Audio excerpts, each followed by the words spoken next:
Bukan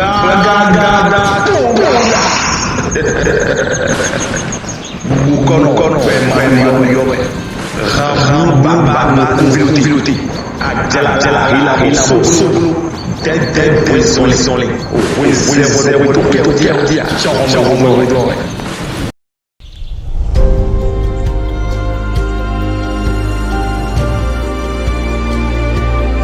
Bien-aimés de la Toile, bonjour, bonsoir. Professeur Memari Yomen pour vous apporter encore une fois de la lumière et de l'éclaircissement sur les valeurs intrinsèques du phare. La métaphysique du phare, c'est important. Lorsqu'on parle de phare, beaucoup de personnes commencent à se poser la question de savoir, le phare, qu'est-ce que c'est? Le phare, c'est quoi? La valeur intrinsèque du phare, beaucoup de personnes jusqu'à aujourd'hui se perdent dedans. Il y a beaucoup de confusion parce que quand tu vas ici, tu entends ci, quand tu vas là, tu entends ça. Le phare, c'est la substance de l'être. C'est la valeur de l'homme. La nature de l'être, c'est ça le phare. Qu'est-ce que tu vaux? Qu'est-ce que tu seras? C'est quoi ton devenir? C'est ça, Spinoza appelle la nature de natura. La nature de l'être, c'est le phare. C'est l'essentiel de chaque être. Ce que tu vaux. Quand on appelle ton nom quelque part, automatiquement, les personnes qui te connaissent disent: ah, si, c'est une personne très gentille, il est aimable, il est serein, il est ci, il est ça. Mais qu'est-ce qui fait que les gens t'apportent cette qualification-là? Ça, c'est parce que c'est d'abord ta nature, c'est d'abord ce que tu es, c'est d'abord ce que tu vaux. Alors, le nom qu'on apporte à cette caractéristique-là, c'est ce qu'on appelle le phare. Le phare n'est rien que la substance essentielle de l'être. Quand tu vas en Égypte, c'est le dieu Thoth qui a amené les Égyptiens à l'initiation. C'est le dieu Thoth, c'est le dieu singe. C'est pour cela le dieu singe qu'on appelle enfant, le Adjassi Maman Loué, qui a amené les Égyptiens à l'initiation. Alors quand tu vas en Chine, c'est la tortue qui est le dieu de la sagesse qui a amené les Chinois à l'initiation. Alors c'est pour cela on dit que on parle quand on veut donner un nom au phare, et en Chine on parle de Yiking. C'est la pratique du Yiking. Alors quand tu viens en Égypte antique, pas l'Égypte administrative, non, l'Égypte antique, on parle du dieu Thoth qui a amené les Égyptiens à l'initiation. Voilà. C'est pour cela le nom que les gens donnent au phare en Égypte, c'est le dieu Ptah, le dieu soleil. Ce dieu qui est influencé par le génie soleil, qui n'est rien que le dieu Ra. Alors quand tu vas en Inde, partout en Asie, on appelle ça Fat ou bien Fat. Ça c'est l'autre nom que les gens donnent au phare. Maintenant, quand tu viens au Nigeria, chez nous, dans la côte ouest ici, il y a que on appelle on dit Ifa. Ifa qui s'est révélé aux Nigériens et aux Yoruba à Ile-Ife, par également le dieu Thoth. Ça veut dire que le phare a connu plusieurs destinations. Le phare s'est révélé à chaque peu par diverses manières et par divers moyens. Alors, et depuis l'Égypte antique, maintenant, on est arrivé au Nigeria, du Ile-Ife, et maintenant du Nigeria, du Ile-Ife, on est arrivé au Bénin, au Togo et partout au Ghana. Alors, lorsqu'on parle d'origine du phare est profonde. Le phare vient du fer, le pays des étoiles. Quand on dit le pays du fer, c'est un pays qui n'est pas visible à l'œil nu. C'est un pays qui n'est pas accessible au physique. Et c'est à ça Platon faisait allusion lorsqu'il parlait de deux mondes dans lequel nous sommes. Il y a le monde intelligible et le monde sensible. Ça veut dire que le monde là, qui est le monde physique que nous vivons ici, est influencé essentiellement par ce qu'on appelle le monde invisible. Ça veut dire qu'il n'y a pas de monde visible sans invisible. Il n'y a pas d'invisible sans visible. Ça veut dire que même le phare dit qu'il est essentiellement, il vient du pays du fer, le pays du soleil, le pays de la lumière. Alors, ce pays du soleil, ce pays de la lumière, où on retrouve le soleil qui n'est rien d'autre qu'une grosse étoile. Parce que vous êtes d'accord, le soleil c'est une grosse étoile. Cette étoile qui est maintenant reliée par plusieurs petites étoiles que nous sommes. Ça veut dire que nous sommes reliés, tous autant que nous sommes les êtres humains, que nous sommes femmes ou bien hommes, nous sommes reliés à un seul soleil qui n'est rien d'autre qu'une grosse étoile. C'est pour cela vous allez voir et quelquefois des Bokono qui refusent de faire des consultations la nuit parce que pour manipuler le phare, il faut que le soleil soit là, il faut que ce soit un petit matin, il faut qu'il fasse jour. Alors, manipuler le phare dans la nuit, c'est pas chose qui est très conseillée parce que le phare est essentiellement influencé par le génie soleil qui n'est rien d'autre que le dieu Ra. Beaucoup de personnes se demandent, mais comment reconnaît-on le phare? Ça, c'est une très belle question. Le phare, d'abord, c'est une divination. Une divination qui relie les hommes à ce qu'on appelle l'univers, le génie solaire. Alors, vous allez voir, des consultations primaires de phare commencent d'abord par des jets de colis. Alors, quand vous voyez quelque part où les gens se manipulent des colis, soufflez que déjà le phare se manifeste là déjà. Parce que là où il y a l'interrogation du divin, là où il y a pratique de divination, il y a déjà le phare qui se pratique là. Mais c'est des niveaux primaires. Il y a les jets de petits noirs qu'on appelle le Aroé, que vous verrez. Il y a des jets de petits noirs de vie que vous verrez. Il y a des jets maintenant de chapelets divinatoires que vous verrez. Des chapelets divinatoires qui sont soit deux que les Bokor ou bien le consultant utilise. Il y a aussi des chapelets divinatoires qui sont trois que les Bokor utilisent. Mais il est proscrit d'utiliser un seul chapelet divinatoire pour faire des consultations aux gens. Vous allez vous demander le pourquoi. Parce que lorsque le consultant vient chez un Bokor, un prêtre du phare, et que le Bokor du phare lui remet la graine de parler sur ça, de dire, souffler que même quand on parle du phare, ceux qui t'amènent en consultation chez un prêtre de phare, un vrai prêtre de phare, le prêtre de phare ne devrait même pas être informé. C'est-à-dire qu'on n'informe pas du fait de l'objet de la consultation, on n'informe pas le Bokor sur l'objet de la consultation avant la consultation. C'est après la consultation maintenant que toi, consultant, tu viens maintenant dire au Bokor, oui, ma consultation était sur ci, était sur ça. Alors, les Bokor qui utilisent un seul chapelet divinatoire, je dis, c'est se leurrer la face. Ce n'est pas correct, c'est pas normal. En ce sens que la consultation exige que lorsque tu jettes le premier chapelet divinatoire, tu jettes un deuxième pour demander au phare ce premier signe qui est arrivé, qui est annoncé par le premier chapelet divinatoire. Est-ce que ce signe-là est positif ou bien négatif?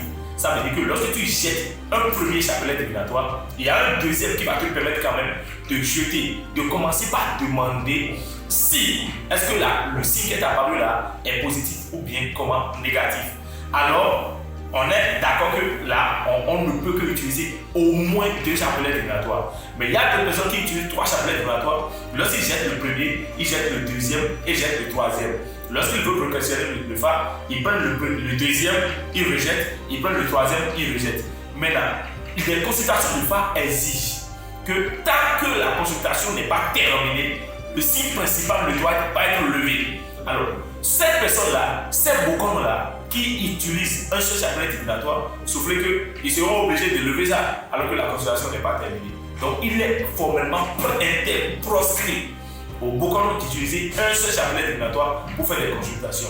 Je ne sais pas pourquoi ils le font, je ne sais pas quelle explication ils ont lorsqu'on leur pose des questions, mais ce n'est pas correct, ce n'est pas normal. Alors, reconnaissez le phare partout où il y a manipulation de colis, manipulation de petits doigts de cola, manipulation de chapelet divinatoire. Alors, lorsqu'on va revenir dans le devin, reconnaissez le phare là où il y a ce qu'on appelle les graines de noix de palme. Parce que le noix de palme soufflé, c'est le seul céréal que le phare a choisi et a jugé bon d'utiliser pour choisir comme corps, pour se faire densifier dedans. Parce que lorsqu'on parle de sécolis, lorsqu'on parle de doux, lorsqu'on parle d'essentiel de l'être, on parle de quelque chose qui est invisible et qui a envie de trouver corps quelque part. Maintenant, pour que le doux, le sécolis, l'essentiel, la croix de l'être puisse être densifié, il faut quand même qu'on le trouve un corps. Mais le phare vraiment choisi parmi tout ce qui existe dans ce monde. Il a choisi le blanc de palme parce qu'il dit que le blanc de palme, c'est cet arbre-là qui a beaucoup plus de richesse que tout ce qu'il y a dans ce monde. Quand tu prends un palmier, par exemple, de la tête jusqu'à la racine, il y a toujours quelque chose qui soit utile là. Donc le phare dit que, et compte tenu de son utilité, compte tenu de la valeur que les peuples du monde lui ont accordée et lui accorderont dans les jours à venir, qui préfèrent se intensifier dans des noix de palme. C'est pour cela que tu vas voir des noix de palme, des tas de noix de palme qui sont soit 18 ou bien 20 ou bien 21 chez les femmes, et tu vas voir 18 ou bien 20 en double chez les hommes. Ça veut dire que les hommes ont des tas de noix de palme et 2 tas de noix de palme qu'on leur met dans un bol ou bien dans de la calebasse. Les femmes qui ont un seul tas de noix de palme dans lesquels le signe de phare est densifié. Cette forme de densification de signes de phare dans les noix de palme qui sont sacrés, non pas des noix de palme que les femmes utilisent après cuisson et de sauce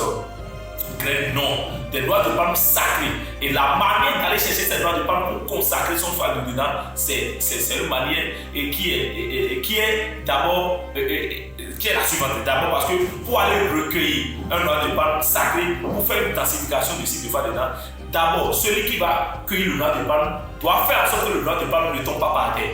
Alors ça veut dire qu'en allant cueillir le noix de palme en haut, il doit mettre un sac, mettre le noix de palme là, couper le noix de palme là, mettre dans le sac et descendre. Si le noix de palme tombe et tombe par terre, c'est fini, ce n'est plus valable et le phare ne peut plus trouver corps dedans. Alors, voilà une manière encore d'aller chercher des noix de palme pour pouvoir. Maintenant, quand on va chercher ces noix de palme, maintenant, on les enferme quelque part, on les consacre, on leur offre maintenant une possibilité, un moyen de pouvoir recevoir facilement la densification de l'essentiel qui est d'autre que le phare du tout.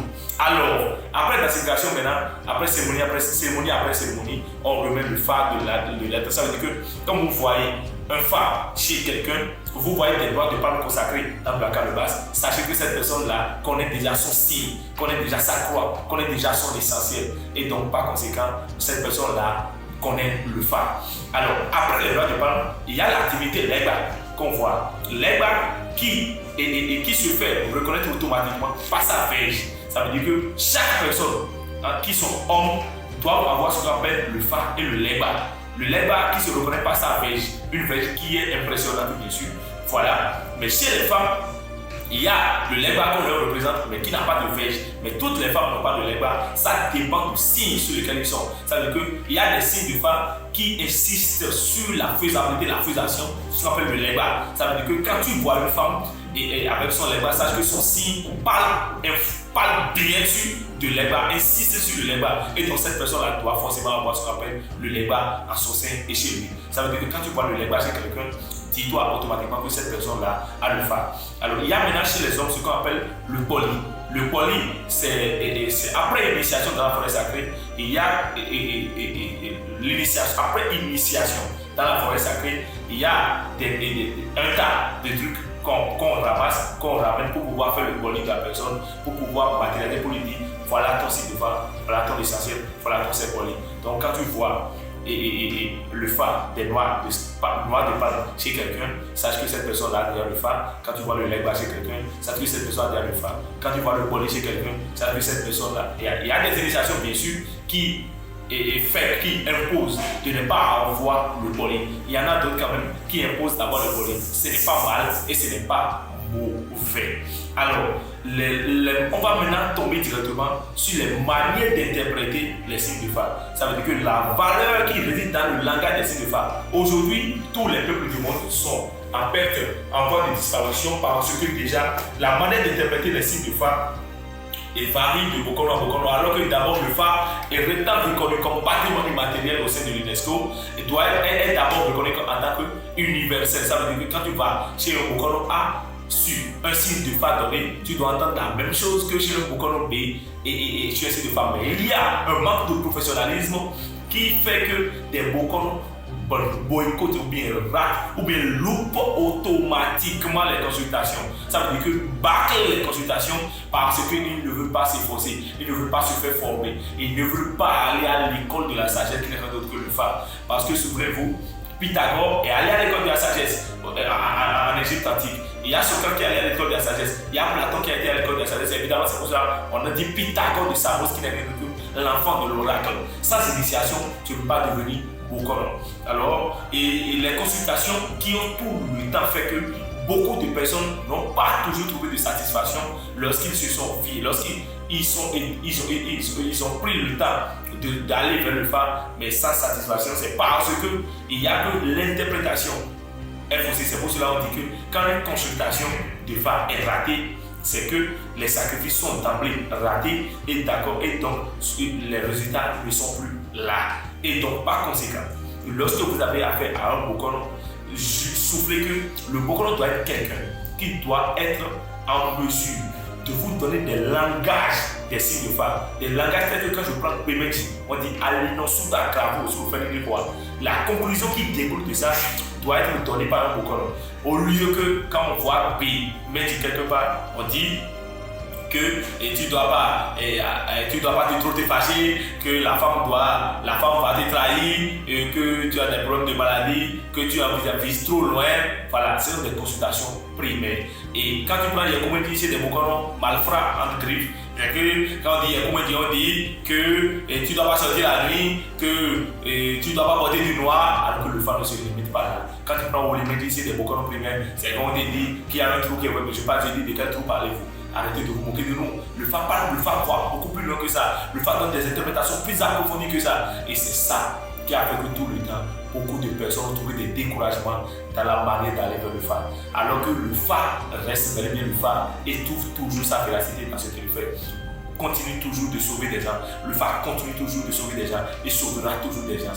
Quand on dit le sauver, on dit que les yeux rouges et c'est ça même qu'on appelle la consultation. On dit que c'est le JD. Je trouve que c'est pour ne pas aller à l'école de la compréhension de la sagesse du phare, que beaucoup de personnes se limitent seulement à ces formes d'interprétation primaire qui ne sauvent pas. C'est pour cela qu'on dit que beaucoup de personnes posent la question de savoir, mais est-ce que le phare sauve réellement? Je dis oui, le phare continue de sauver à condition que tu trouves ou bien tu aies en face de toi un bon interprète qui a la mesure, la capacité de répondre à tes problèmes et de t'aider dans les difficultés dans lesquelles tu es. Mais regardez, vous savez, le phare tout le temps a été boycotté, a perdu sa valeur chez les Bokono qui n'ont pas la mesure d'interpréter, de bien interpréter le langage des signes de phare, au lieu de se fier à la facilité. Je trouve que quand on dit JD, ça c'est ce qu'on a commencé par apprendre au niveau primaire, quand tu commences une initiation et quand tu viens à l'école de la sagesse du phare et on dit JD, le sommet dit en maison 8 heures et Kamé dit en maison 9, ça c'est de la paresse. Et parce que les gens, tu t'imagines quand on te dit de mémoriser et des langages des signes de phare, 16 langages des signes de phare, 20 langages des signes de phare, 40 langages des signes de phare, avec contre récits et chants sur ce signe de phare, comme des personnes à révérend. Quand tu n'as pas une mémoire bien en forme, tu ne peux pas maîtriser. Et donc, c'est en esquivant ce côté-là que les gens se vont dans la facilité, faire la facilité maintenant d'interpréter le phare en disant, en se limitant à l'extérieur du phare au lieu d'aller à l'intérieur du phare. Donc, la manière de comprendre le phare, c'est que d'aller vers ces langages et d'aller comprendre ces langages, et vous verrez que beaucoup de personnes trouvent ça très facile.